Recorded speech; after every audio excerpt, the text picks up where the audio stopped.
For most in the United States, October 31st is associated with trick-or-treating, carving pumpkins, and dressing up in creepy costumes. Halloween is big business in the United States and is the second largest commercial holiday, lagging just behind Christmas. These Halloween traditions are not universal, though. Many countries have their own unique ways of celebrating this spine-tingling time of the year. From turnip jack-o'-lanterns to alcohol-filled pumpkins, the world has some truly surprising Halloween traditions to offer. Here are just a few of the best. Number 5. Turnips and the Legend of Stingy Jack. The jack-o'-lantern is one of the most iconic Halloween decorations of all time. But why, to this day, do we walk around with hollowed-out fruits on October 31st? To answer this, we turn to the legend of Stingy Jack. The legend of Stingy Jack, aka Jack of the Lantern, is an Irish tale about a swindler who was very frugal with his money. Stingy Jack was famous for his chronic drinking and manipulative behavior. The devil, wanting to know what all the fuss was about, went to collect Jack's soul. Upon realizing the devil's nefarious plan, Jack requested one last drink. Satan obliged and took his new friend to a nearby pub. Of course, neither party could pay for their refreshments. So Stingy Jack convinced the devil to transform into a coin. That way, they could pay the barkeep. The devil obliged, and Jack placed the coin next to a cross. The devil was trapped, and hell was without its prince. The devil agreed to leave Jack alone for 10 years in exchange for his freedom. Flash forward 10 years, and Satan is ready to take Jack's blackened soul. The trickster, now frail and elderly, asks the devil to fetch an apple from a nearby tree. The devil was not the brightest crayon in the pack, so he scrambled up the tree. Jack then carved a cross in the bark, stranding our blundering Beelzebub.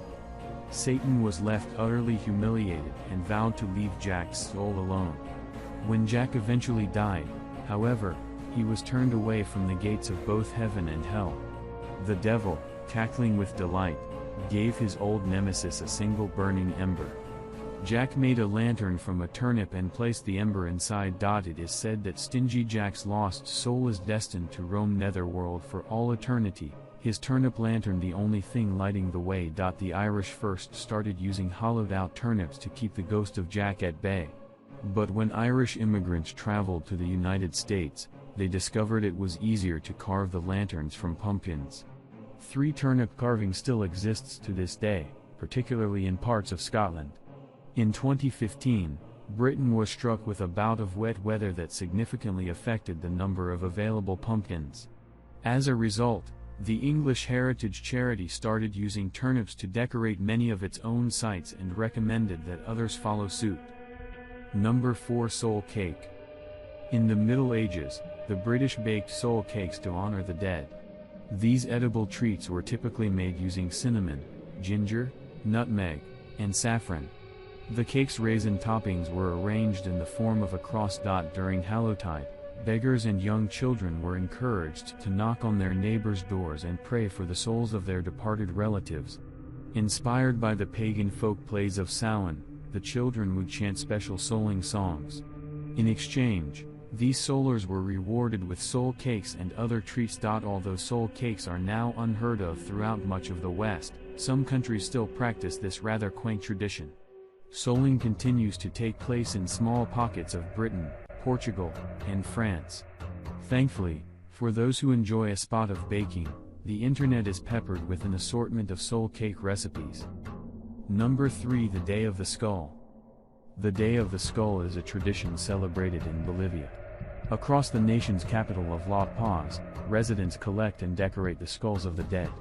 The skulls are often handed down from one generation to the next and prettied up with hats, glasses, flowers, and coca leaves.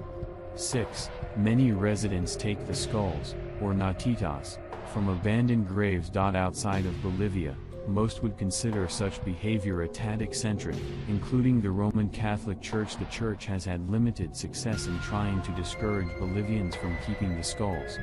Despite widespread aversion to the Day of the Skull, the practice is not proscribed. A week after All Saints' Day, locals flood into the General Cemetery in La Paz. There, The worshippers sit through a service with their prized craniums. Mariachi bands play lively music, and residents sing and dance in local cemeteries. The skulls are given offerings of food, cigarettes, and prayers throughout the day. But why skulls? It turns out that many of Bolivia's poor still retain superstitious beliefs.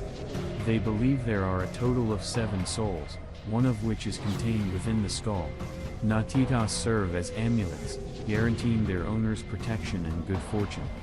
The ancient tradition has been credited with a great deal, from solving crimes to aiding youngsters with their university studies. Number 2. The Double Ninth Festival. Legend tells of a man, named Huan Jing, who saved his fellow villagers from pestilence. It was thought that a disease-bearing river monster was picking off the villagers, one by one. Huan Jing sought counsel from Fei Changfang, an immortal trained in the arts of magic. On the 8th day of the 9th month of the lunar calendar, the villagers tried to escape through a mountain passage. But Changfang had another idea. He told his apprentice to return to the village and mix chrysanthemum wine with dogwood leaves.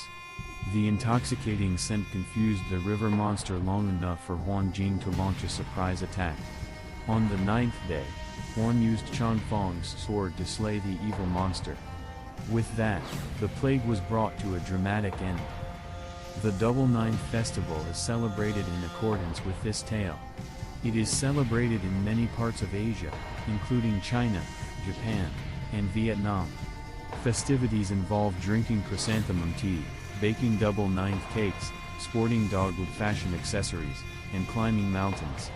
In 2017, around 10,000 seniors trekked up a mountain in northeastern China's Zhoushan city. The festival is typically used as a chance to remember the dead. Many families hold ceremonies, visit the graves of their loved ones, clean headstones, and leave offerings. Others celebrate by honoring the elderly. In 1989, the Chinese government officially recognized the Double Ninth Festival as Seniors' Day. 7. School teachers now take their pupils on trips to retirement homes to interact with the elderly. Number 1. Night of the Pumpkins. Halloween is celebrated over the following 3 days in Spain: Day of the Witches, October 31st, All Saints' Day, November 1st, and Day of the Dead, November 2nd. Many parts of Spain share similar Celtic traditions to other Western nations. On Halloween, residents carve pumpkins and go trick-or-treating. However, the Galicia community, in the northwest of Spain, use pumpkins a little differently. They call October 31st the Night of the Pumpkins, Noche dos Calicas. The Galicians fill hollowed-out pumpkins with a drink called queimada.